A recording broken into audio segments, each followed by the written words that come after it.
थर थर थर थर कहाँ पर क्या कुछ बोल रहे थे, उतना गर्म में क्यों थे, बौखला क्यों गए थे? अपना माथा में एनी होरो क्यों लिखे हैं? और किसी का नाम भी तो लिख सकते हैं, आपका लिखने का क्या मतलब है? वोट मांगने जाइए तो पैसा दारू मांगता है हमारे लोग, तो पैसा दारू मेरे पास नहीं है। इसमें भविष्य में चुनेंगे, वो एक लालची सरकार बन जाती है। वो गद्दी घर तक वोट मांगने आती है, गद्दी पाने के बाद क्या बन जाती है, वो अपना पेट पोसुआ सरकार बन जाती है। युवा है वो कोर्ट के पीछे क्यों भाग रहे हैं और जो रोजगार के पीछे आंदोलन क्यों नहीं कर रहे हैं? काहे कि अभी लगभग 4 साल लगभग हो गया, अभी तक वैकेंसी के बारे में अगर बात किया जाती, इस पर अभी तक क्यों नहीं कुछ हो रहा है? क्यों नौकरी की बात नहीं हो रही है? इसका आंदोलन क्यों नहीं किया जा रहा है? बेबस हैं, हम लाचार हैं कि हमारे लोग गद्दी में बैठे हैं, लेकिन हमारा सुनवाई उनका कान तक नहीं पहुंच पा रहा है। हम आज देख रहे हैं हम लोग की खूंटी के कचहरी मैदान में आज सरना कोड मांग को लेकर आज हजारों की भीड़ में लोग मौजूद हुए हैं। उसमें से एक अलग अंदाज में एक दादा हमें देखने को मिला है, जिनसे हम उनसे बात करके जानने का प्रयास करेंगे। हालांकि इनका क्या मांग है, यहाँ पर देख सकते हैं इनके माथा में एनी होरो लिखा हुआ है, यहाँ भी कुछ लिखा हुआ है, इधर भी देख सकते हैं सरना कोड लागू करो। इस तरह का जो है पूरा पेंट शरीर में लिखा गया है, बनाया गया है। दादा अब तभी जो हमने देखा था, अब थर थर थर थर कहाँ पर क्या कुछ बोल रहे थे, उतना गर्म में क्यों थे, बौखला क्यों गए थे? आज हमारे देखा जाए हमारे लोग, हमारे सरकार जो है वो हमें सामान देने की बात कहते हैं, लेकिन हमें जो असली सामान जो हमें मिलना चाहिए, हम आदिवासी सरना आदिवासियों को वो नहीं दे पाए हैं। तो उस चीज़ को हम सेंट्रल केंद्र सरकार या राज्य सरकार से मांगते हुए मैं गर्म हो गया था, जज्बात मेरा खून खौल उठा था एक प्रकार से। और जिस आदिवासी में खून ना खौले वो आदिवासी हम उसे नहीं कह सकते हैं, क्योंकि वो हमेशा उनके खून में यदि आदिवासियत के प्रति प्रेम है, सरना या हमारे झारखंड वासियों के प्रति प्रेम है और उनके हक अधिकार के लिए यदि कोई चिल्ला रहे हैं तो उसका खून अवश्य खौलेगा। तो खौलते हुए मैं काँप रहा था एक प्रकार से कहा जाए। आप अपना माथा में एनी होरो क्यों लिखे हैं? और किसी का नाम भी तो लिख सकते हैं, आपका लिखने का क्या मतलब है? जिस नेता को भी हम अपने हक अधिकार मांगने के लिए चुनते हैं, वो गद्दी पर बैठ तो जाते हैं, लेकिन वो भूल जाते हैं जिस प्रकार वोट मांगने समय वो दर दर की आते हैं, हर द्वार पर आके दीदी भाई बहन बोलते हैं, लेकिन गद्दे में जाके वो भूल जाते हैं कि हम कहाँ से आए हैं, अपनी ज़मीन अपने केंद्र बिंदु को भूल जाते हैं। और हमारी मांगों को हम उन्हें मांगने के लिए जब आगे में भेजते हैं, गद्दी सौंपते हैं, सुख चैन पाने के बाद वो सारा चीज़ को भूल जाते हैं और वो सिर्फ अपना घर, अपना परिवार और अपना पेट का ही विकास करते हैं। आप कौन सरकार का बात कर रहे हैं? कोई पक्ष हो विपक्ष हो, सब में हमारे आदिवासी भाई बहन बैठे हुए हैं, राजगद्दी संभाले हुए हैं, विधायक एमपी हैं, राष्ट्रपति भी हैं, सबसे मैं बात कर रहा हूँ। दादा झारखंड में तो अभी आदिवासी का सरकार है, लेकिन आप लोग ऐसे क्यों आंदोलन कर रहे हैं? क्या मतलब है करने का? राज्य सरकार तो जो सरना कोड हमारे पहचान को लेकर केंद्र सरकार को भेज दे रही है, लेकिन केंद्र सरकार भी इसमें बहुत ये धीरे हो जा रहा है। जो जल्द से जल्द हमें लागू करवाने की आवश्यकता पूरे देश में, क्योंकि हम लोग एक भीड़ का मात्र हिस्सा हैं, बल्कि ये पहचान हमें बहुत पहले दे दिया गया था, लेकिन वो एक राजनीतिक षड्यंत्र के तहत छीन लिया गया है।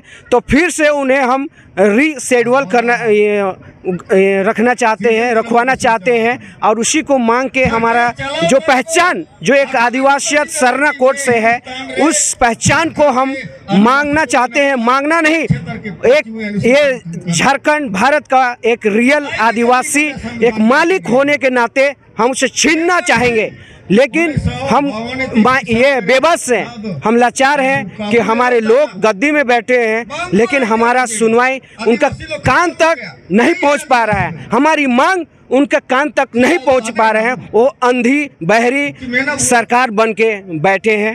यदि आदिवासी आज एक साथ पूरे दुनिया या देश का आदिवासी खड़ा हो जाए तो अपना प्रधानमंत्री, अपना संसद, अपना विधायक, अपना राष्ट्रपति खुद का बना सकता है। इसलिए उन्हें डर लगता है, चाहे राज्य सरकार हो, केंद्र सरकार हो, हर एक MP MLA को डर लगता है कि कहीं ये हक अधिकार ना मांगना शुरू कर दे, मेरा गद्दी कहीं खतरे ना पड़ जाए। आपका क्या नाम है दादा? मेरा नाम बाहर लिंडा हुआ। क्या करते हैं आप? छोटा मोटा पेट पालने के लिए मजदूर भाई, मजदूर काम करते, क्योंकि हमारे सरकार मजदूरी देने में रोजगार देने में असमर्थ है। चाहे केंद्र सरकार हो, चाहे राज्य सरकार हो, करोड़ों लाखों लाख रोजगार देने के नाम से वो सत्ता में आया और हर एक का रोजगार छीन लिया। राज्य सरकार की वही स्थिति है, केंद्र सरकार की वही स्थिति है। लाखों करोड़ों सरकार सबको प्राइवेट कर दिया जा रहा है। दादा, तो आपके नेतृत्व में आपको नेता वगैरह भी तो कर सकते हैं, तो क्यों नहीं कर रहे हैं? आज वोट मांगने जाइए तो पैसा दारू मांगता है हमारे लोग, तो पैसा दारू मेरे पास नहीं है, इसलिए मैं नेता कभी नहीं बन सकता। दादा, और यहाँ पर जो ये लिखा हुआ क्या मतलब है इसको? ये लिखने का मतलब ये पहला मैं शीर्ष बताना चाहता हूँ, आज तक जितने नेता हम इतिहास में भविष्य में चुनेंगे वो एक लालची सरकार बन जाती है। वो गद्दी घर तक वोट मांगने आती है, गद्दी पाने के बाद क्या बन जाती है, वो अपना पेट पोसुआ सरकार बन जाती है। तो आज तक एनी होरो साहब जो ऐसे सच्चे और ईमानदार नेता थे, तो हम उसे गर्व के साथ अपना बाप, अपना पूर्वज, अपने गार्जियन कह सकते हैं। इसलिए हम माथा पे उसका नाम लिखे हैं और यहाँ पर लिखे हैं, आप देख सकते हैं। रियल यदि कोई ऑनर है, कोई मालिक है, तो वो आदिवासी है, सरना समाज का ही लोग है।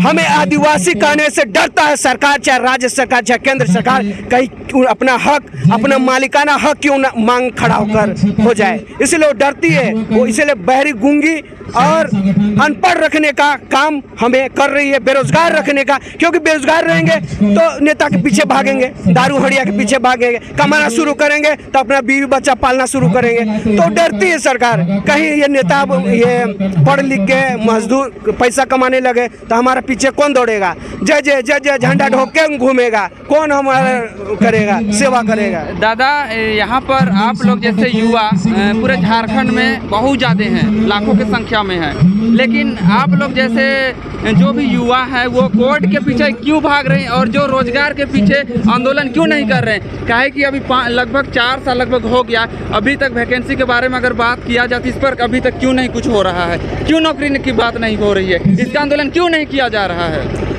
बात तो सही है, इसमें भी मिसगाइडिंग कहीं ना कहीं हो सकता है। हम अनुमान यदि लगाएं तो इसमें भी कहीं ना कहीं हमारे पीछे, हमारे बीच में कोई हो सकता है छिपकर हमें गुमराह करने का कोशिश कर रहा होगा। लेकिन हमें पहला शिक्षा और रोजगार का मांग करना चाहिए। जो हमारे बीच में एक दलाल बन के आते हैं, जो हमें अपना जाति भाई मान के बहुत गद्दी पर बैठते हैं, कोई बीच में है, तो उनका एक मिसगाइडिंग हमारे बीच में वो होती है, जिससे हम भ्रमित हो जाते हैं। कौन से पार्टी के दलाल नेता के बारे में बोल रहे हैं? हर पार्टी में है, चाहे बीजेपी हो, कांग्रेस हो, जेएमएम हो, दुनिया की जितने पार्टी हैं सभी अपना रोटी सेकने के लिए ही काम करते हैं। जिस प्रकार भगत सिंह अपने उस समय आज़ादी के लिए प्राण दिए, हमारे जयपाल सिंह मुंडा, हमारे एनी होरो, बिरसा मुंडा प्राण दिए, अपना जान देकर हमें 5वीं अनुसूची और खुटकुटी क्षेत्र का अधिकार का जानकारी दिए और CNT SPT को हमारे बीच में लाए हमारी रक्षा के लिए। आज उन कवच को मार के, काट के और हमें हमारे पेट पे लात मार के वो सभी एक प्रकार से दल्लू का एक हिस्सा बन चुके हैं। हर एक युवा पीढ़ी से मैं, चाहे वो हिंदी हो, मुस्लिम हो, ईसाई हो, मुस्लिम या कोई भी आदिवासी, सरना, कोई भी कास्ट का बच्चा क्यों ना हो, जवान क्यों ना हो, नवयुवक क्यों ना हो, सबको मैं आह्वान करूंगा कि आने वाले समय में जो गंदगी कीचड़ है जो हमें ही साफ करना होगा। और आने वाला समय में भीमराव अम्बेडकर वही बनेगा, बिरसा मुंडा भी वही बनेगा और एनी होरो साहब भी वही बनेगा। सारे महापुरुष हमारे बीच में ही हैं और हमारे बीच में ही पैदा होते हैं और हमारे बीच में ही पैदा होंगे, क्योंकि कोई अलग से महापुरुष नहीं आएगा, हमारे बीच से ही निकल के उसे एक महापुरुष बनना होगा। तो हर एक कमी को दूर खुद ही करना होगा। अभी हजारों के भीड़ में हमने अभी घूमा तो देखे इनके बारे में, और इनका जो मांग है, मांग के अलावा इनका जो विचार है युवकों के लिए जो है कुछ अलग सा है। हालांकि इनका जो प्रेरणा आप लोगों को कैसे लगा, इनका जो बातचीत आप लोगों को कैसे लगा, हमें कमेंट के माध्यम से ज़रूर बताइएगा। तो चलिए आज के लिए बस इतना ही, अगले वीडियो में फिर से मिलेंगे, तब तक के लिए धन्यवाद।